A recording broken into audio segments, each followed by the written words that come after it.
송파를 보세요. 뿌리 뾰족하게 올라온 게 보이시죠? 리드를 해왔던 지역이었는데 지금 눌려있던 거래가 다시 이번에는 오히려 주도적인 거래량이 나왔다. 전세가 밀어올려 매가를 밀어올린다. 이렇게 과장되게 할 시장은 지금은 아니에요. 팔지 않으시는 게 좋다라고 답변을 드렸는데, 항상 시작하듯이 시황 먼저 한번 짧게 보면서 가보도록 하겠습니다.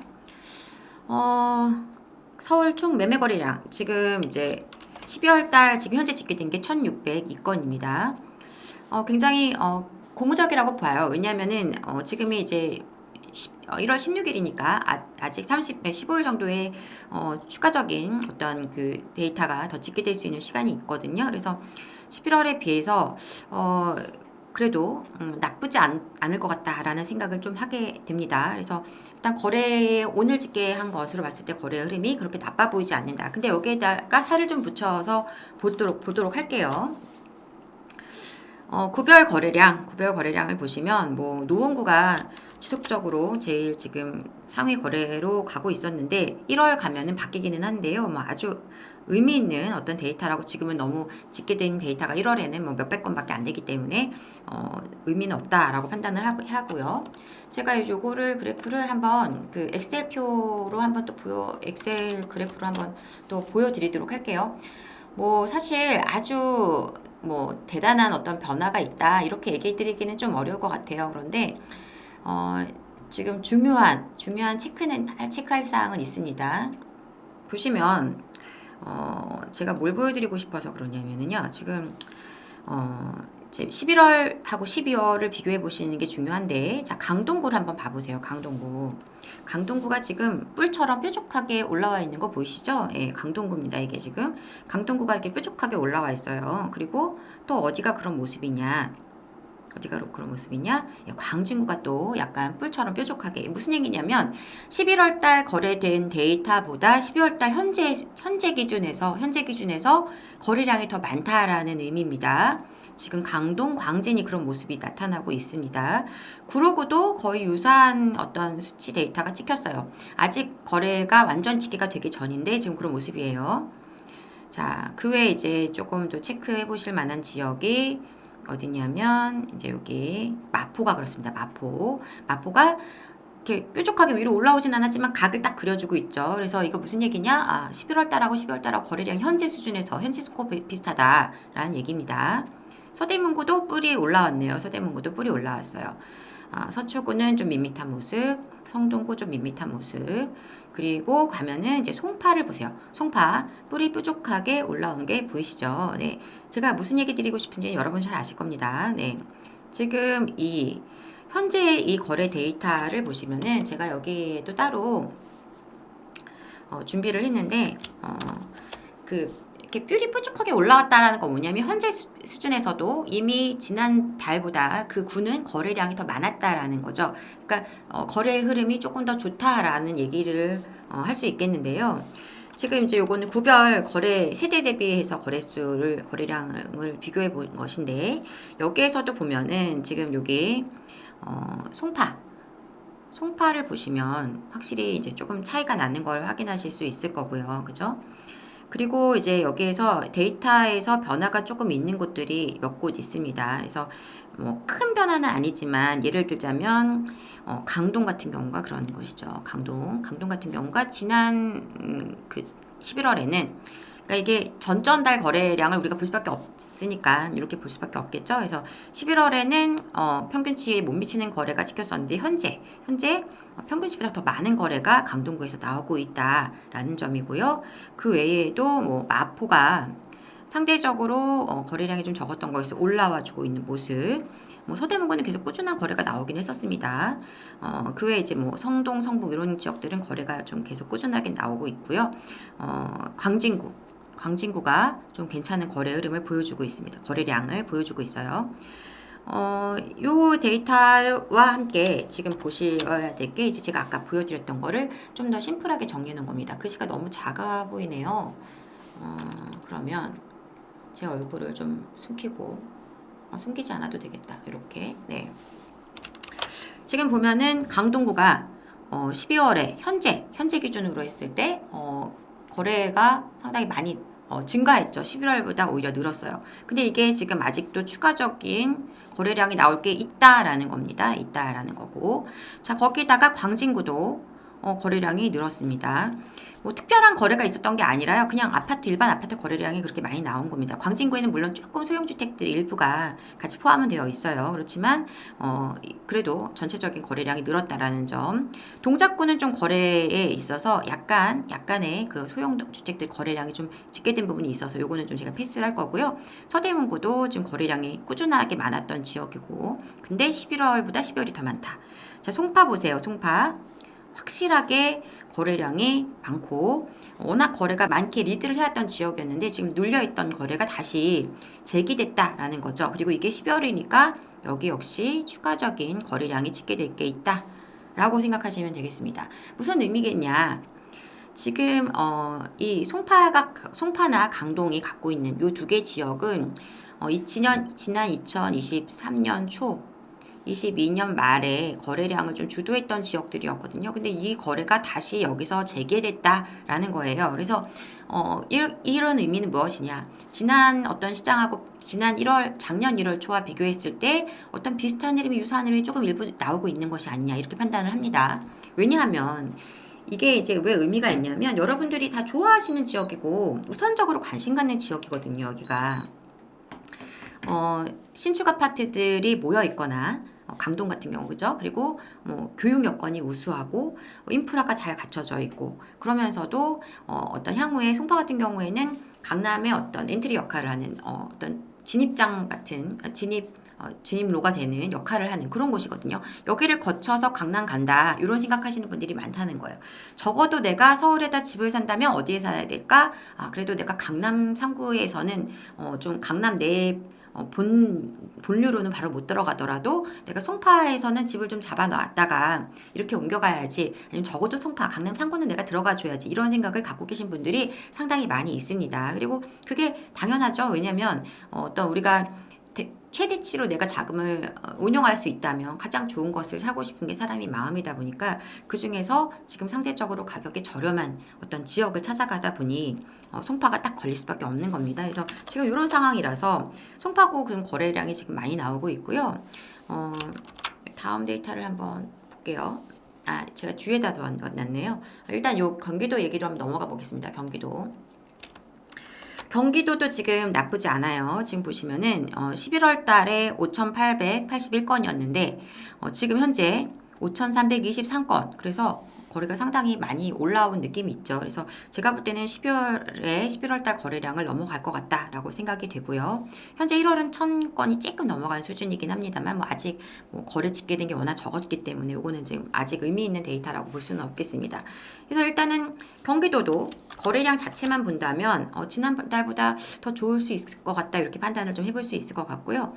전체적인 거래량 보시면 이제 요것도 제가 항상 여러분들께 보여드리는 엑셀 데이터를 가지고 보여드려 보겠습니다. 일단 그 주도적으로 거래량을 계속 주도해 왔고 가장 많은 인구가 있고 한 수원이 여전히 최고의 거래량을 계속 찍어주고는 있습니다. 어쩔 수 없이 그만큼 많은 집이 있고 많은 사람들이 살고 있다 보니까 많은 거래가 나올 수밖에 없고요. 실제적으로 또 선호하시는 단지들을 중심으로 거래가 꾸준하게 이루어지고 있는 것도 사실입니다. 성남 같은 경우에는 지금 거래가 약간 주춤했다가 지금 오히려 12월 달 들어오면서 분위기가 좀 괜찮아지는 느낌이 있죠. 그죠?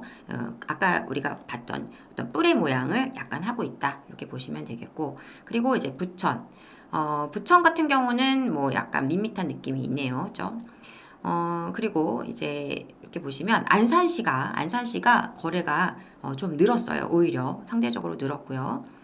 그 다음에 안양시도 거래량이 늘었고 평택도 거래량이 늘었습니다. 평택은 원래 거래가 많았던 지역인데 12월 달 들어오면서 거래가 이렇게 날을 세우면서 뾰족하게 뿔 모양을 형성시켜 준 걸 볼 수가 있죠. 그 외에 이제 화성 같은 경우가 상대적으로 거래량이 좀 주춤한 느낌이 있습니다. 많이 거래가 있었고 시세가 많이 이제 올랐었다가 약간 이제 향남이라든지 이렇게 조금 지역이 약간 외곽지 쪽으로 이렇게 빠져 있는 지역들 속에서 거래가 좀 있었는데 그런 지역들도 지금 약간 거래가 주춤한 느낌이에요. 광명시도 지금 상대적으로 거래가 나빠 보이진 않습니다. 군포시도 거래가 뭐 그렇게 나쁜 모습, 광주가 거래가 나쁜 모습이 아니고, 김포는 꾸준하게 거래량이 많이 나오고는 있지만 11월에 비해서 지금은 조금 저조한 느낌이 들긴 하네요. 그죠? 이렇게 해서 한번 안성도 지금 오산도 안성도 거래가 상대적으로 나쁘지는 않다. 이렇게 한번 봤고요. 고양시도 거래가 지금 거래량 자체, 절대적인 거래량 자체가 적지는 않지만 힘이 좋은 모습은 아니다. 이렇게 저는 판단하고 있어요. 자, 그러면 요거를 이제 한번 우리 그 세대수 대비 거래 비율을 잠깐 보면은요. 여기에서는 이제 제가 여기 빨간색 체크해 놓은 안산을 좀 보시면 안산이 그전에는 거래량이 좀 적었었는데 지금은 거래가 오히려 올라와 주는 모습을 보여주고 있고요. 그 외 지역들에서는 이제 화성, 체크했지만 아까 말씀드렸지만 화성이 상대적으로 오히려 거래가 지금은 조금 주춤하다. 이런 것들을 우리가 좀 체크를 해볼 수가 있을 것 같습니다. 그 외에 다른 지역들에서 아주 특색 있는 모습이 나타나는 지역은 그렇게 많지는 않아요. 그래서 뭐 꾸준하게 거래가 많이 나왔던 김포, 그리고 뭐 동두천도 최근 한 몇 개월 사이에는 거래가 좀 계속 꾸준하게 있었거든요. 그리고 안성, 그리고 여주 이런 지역들이 거래가 계속 꾸준히 이게 상대적인 거래량이 많았다라고 이해하시면 되겠습니다. 오산 같은 것도 그렇고, 제가 봤을 때는 지금은 경기도권은 오히려 약간 저가 지역을 중심으로 한 거래가 오히려 더 많이 나오는 느낌이 좀 있습니다. 그러니까 서울과 조금 다른 모습이에요. 그래서 이렇게 한번 여러분들께 체크 한번 하면서 가보고요. 자, 그래서 이것도 한번 제가 비교를 한번 해봤습니다. 비교해봤더니 안산, 안양, 평택, 그리고 구리가 구리를 좀 잠깐 볼게요. 구리는 사실 거래량 자체가 워낙 계속 많지 않았던 도시여서 제가 생각할 때 12월 달 들어서 거래량이 늘었어? 많은 숫자가 아니다 보니까 아주 굉장한 의미가 있다라고 말씀을 못 드리겠지만 작은 거 하나에도 우리가 관심을 가질 필요가 있겠죠. 그래서 45건이 거래가 마감됐었는데 지금 12월에 들어서 52건으로 거래가 오히려 여기다 이제 플러스 알파가 가능할 수 있겠죠. 이제 집계가 더 될 수도 있으니까요. 그래서 그렇다면 구리도 조금씩 이제 어떤 약간 가격이 좀 이제 비싸지 않은 그런 아파트들이 많이 있다 보니 사람들의 어떤 관심에 좀 들어가고 있는 게 아닌가, 저는 이런 생각을 좀 해봅니다. 그 외에는 지금 뭐 일자리를 중심으로 한 아니면 가격적인 매력이 있는 그런 지역들 중심으로 한 거래가 수도권에서는 좀 더 많이 나오는 느낌이다. 이렇게 좀 정리를 해보고 싶어요. 자, 다음 넘어가 보겠습니다. 인천입니다.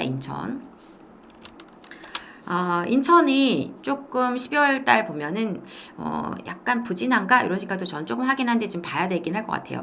지금 일단은 그 11월 달에 1508건이었는데 지금 12월 달에 1261건으로 아무래도 물량 부담을 안고 계속 버티면서 지금 거래가 나오고 있는 상황이기 때문에 제가 볼 때는 뭐 나쁘진 않다 이렇게 판단을 합니다. 이제 그 구별 데이터를 좀 보시면 꾸준하게 거래가 있었던 서구가 뭐 계속 안정적인 모습을 보여주면서 거래량 자체로서는 많고요.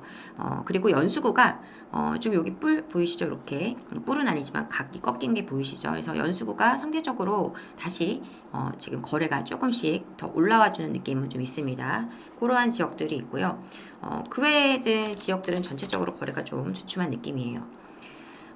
구별 이제 세대수 대비 비율을 보더라도 서구가 굉장히 이제 꾸준하게 좋은 흐름을 이어가주는 모습이 좀 있고 연수구가 상대적인 어떤 조금 회복을 해가지고 거래량을 회복해가는 그런 느낌을 좀 받습니다. 상대적인 거래량 면에서 조금 그 전에 비해서 지난달에 비해서 12월 달 들어서 조금 오히려 힘을 내주고 있다 이런 판단을 좀 하게 되고요. 이렇게 인천까지 한번 봤습니다. 제가 이제 하나만 더 정리를 해서 시황에서는 보면 요거를 좀 보여드리려고 해요. 지금 12월, 그러니까 딱 한 달치입니다. 한 달. 한 달 사이에 그 강동과 송파에서 거래가 어디가 많이 있었나.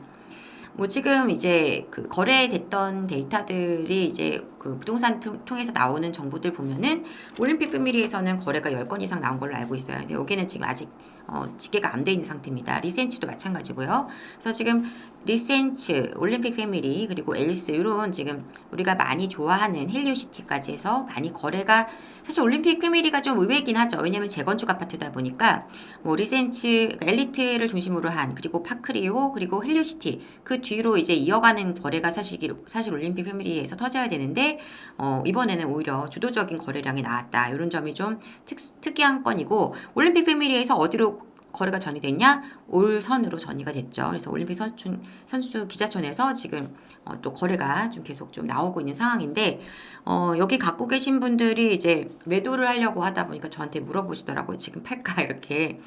팔지 않으시는 게 좋다라고 답변은 드렸는데 뭐 여러 사정상 어쩔 수 없다면 팔아야 하겠지만요.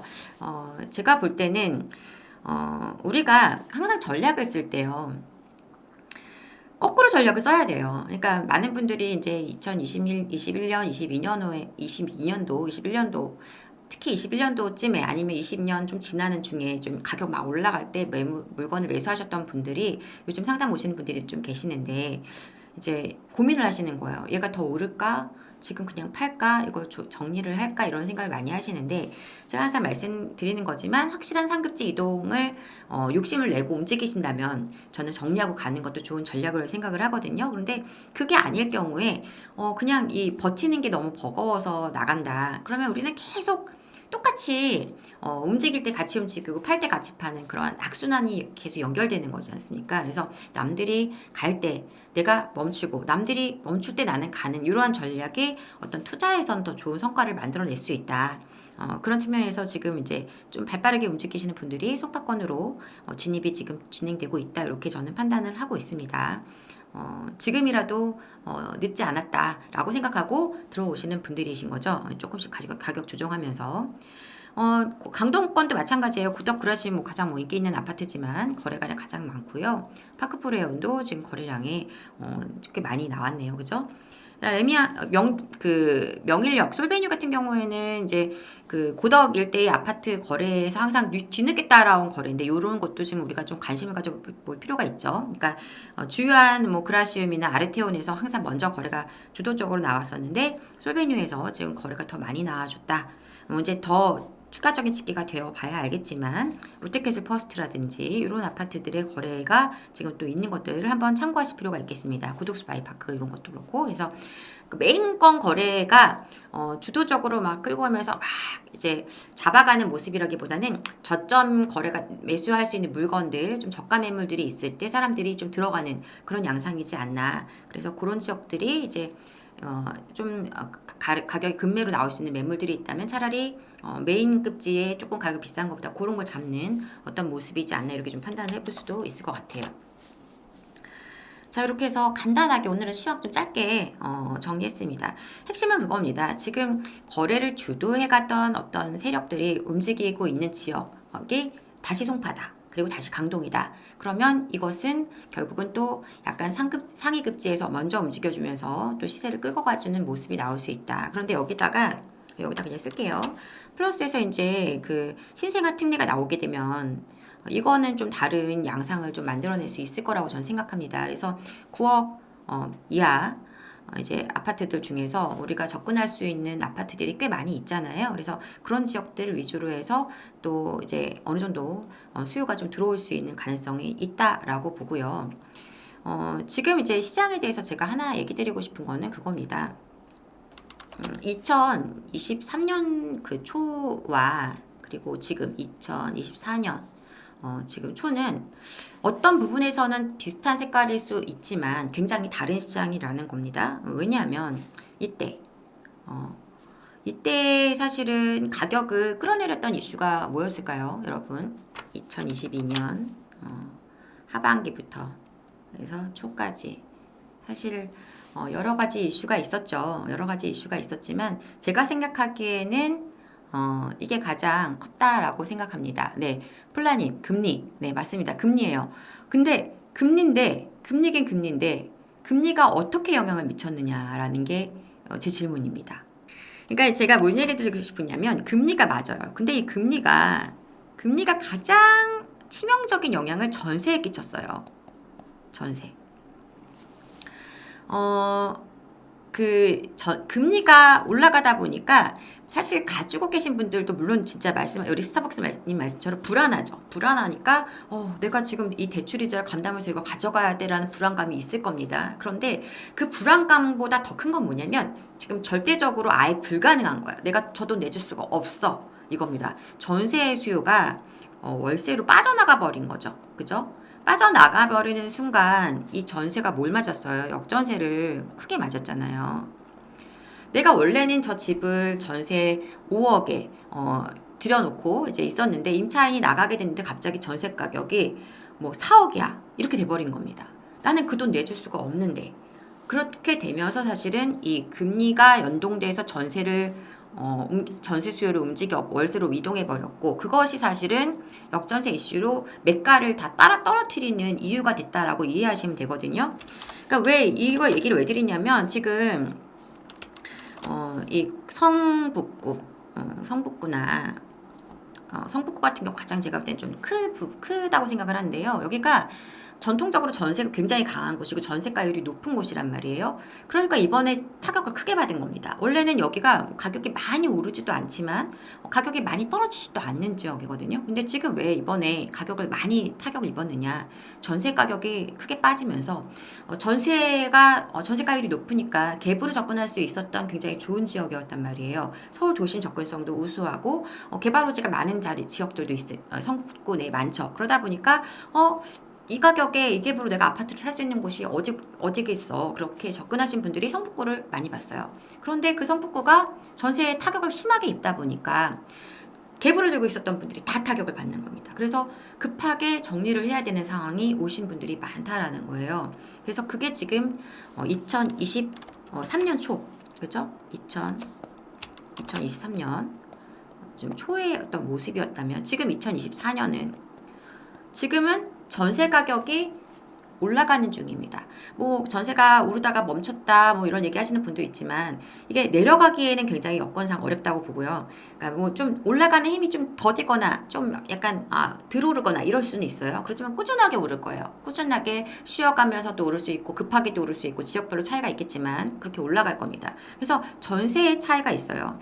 그러면 지금 우리 시장에서는 매가를 끌어내렸던 이슈 중에 금리 자체의 문제도 물론 있습니다. 금리 자체의 이슈도 있지만 전세 이슈로 타격을 받았던 지역들은 이제부터는 그 전세 이슈는 조금씩 회복을 해나갈 거라는 거죠. 그래서 그 부분에 대해서 조금씩 지역별로 이제 덜 힘들어지는 지역들이 나올 것이고 뭐 우리가 지금 보는 것처럼 작년에도 초에도 시장을 주도했던 지역들은 뭐 전세가 떨어지고와 상관없이 특히나 이제 엘리트 같은 경우에는 실거주를 하셔야 되는 토지가 돼 있는 곳이다 보니까 입주를 하셔야 되는 곳들이잖아요. 그러니까 그런 것들은 사실 순수하게 투자와 거주를 겸하는 내가 저기를 들어가서 투자도 노리면서 거주까지 해야지 하시는 분들이 사실은 들어갔다 이렇게 보면 되겠고 지금은 이제 그것들이 같이 겹쳐서 움직일 수 있는 시장인 거죠. 그래서 내가 전세를 깨고 사야지 이런 분들도 뭐 헬리오시티라든가 아니면 다른 지역들을 노려보실 수 있는 것이고 거기에다 더해서 내가 실거주로 보고 싶은 지역으로 선도하는 지역으로 가야지 하시는 분도 손파를 볼 수 있는 것이고 거기에 더해서 지금 약간 그동안 힘이 좀 떨어졌었던 지역들도 이제는 전세가 약간씩 그러니까 뭐 전세가 매가를 밀어올린다 이렇게 과장되게 할 시장은 지금은 아니에요. 왜냐하면 전세가율이 아주 높지 않기 때문에. 그러니까 그거는 좀 제가 볼 때는 지금은 시기상조라고 생각을 합니다만 전세 가격이 매가를 끌어내렸던 시장이 이제 아니라는 거예요. 그래서 이제는 매가가 전세가 때문에 내려올 일은 없다라는 거죠. 그래서 전세가 지지해주고 있다는 얘기 계속 드리잖아요. 제가 미는 게 아니라 지지해준다, 받쳐준다. 그래서 이 매매 가격이 밀려 내려오지 않을 수 있는 힘을 만들어주기 때문에 지금 그렇지 못했던 지역들, 뭐 성북구라든가 강북구 일부도 그런 지역들이 있고요. 그리고 또 이제 뭐 관악구라든가 그런 몇몇 지역들이 이제부터는 그 힘이 좀 굉장히 탄탄하게 받쳐줄 것이다라는 겁니다. 그러면 이제는 그 스스로의 어떤 안정적인 가치로 올라갈 수 있는 환경은 만들어져 있는 거예요. 그래서 결국은 지금부터는 제가 계속 말씀드리고 있는 심리시장과 그리고 먼저 선두에서 움직이시는 분들의 움직임을 사람들이 어느 정도로 따라서 움직여주느냐 그게 중요할 것이다. 거기에는 정책이 기름칠해주는 역할도 하게 될 것이고 그거 역할을 지난 일십 대책에서 일정 부분은 저는 했다라고 생각을 합니다.